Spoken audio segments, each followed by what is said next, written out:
ഇന്ത്യയിലെ ഭാഷകൾ. വിവിധ ഭാഷാ ഗോത്രത്തിൽപ്പെട്ട ഒട്ടേറെ ഭാഷകളുള്ള രാജ്യമാണ് ഇന്ത്യ.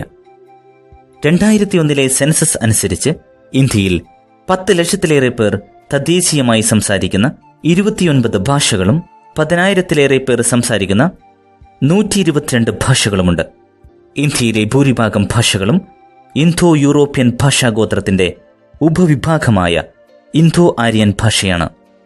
70% ആളുകൾ, ഏകദേശം 70 കോടിയിലേറെ പേർ ഇന്തോ ആര്യൻ ഭാഷകൾ സംസാരിക്കുന്നു. ഹിന്ദി, ഉറുദു, ബംഗാളി, പഞ്ചാബി, മറാഠി, ഗുജറാത്തി, സിന്ധി, ഒറിയ, ആസമീസ് തുടങ്ങിയവയാണ് ഇന്തോ ആര്യൻ വിഭാഗത്തിൽപ്പെട്ട പ്രധാന ഭാഷകൾ. 22% ആളുകൾ, അതായത് ഏകദേശം 22 കോടി ജനങ്ങൾ ദ്രാവിഡ ഗോത്രത്തിൽപ്പെട്ട ഭാഷകൾ സംസാരിക്കുന്നവരാണ്. ദക്ഷിണേന്ത്യയിലെ പ്രധാന ഭാഷകളായ തമിഴ്, തെലുങ്ക്, കന്നഡ, മലയാളം എന്നിവയാണ് പ്രധാന ദ്രാവിഡ ഭാഷകൾ. അവശേഷിക്കുന്ന 8% പേർ ആസ്ട്രോ ഏഷ്യാറ്റിക് ടിബറ്റോ ബർമൻ ഗോത്രത്തിൽപ്പെട്ട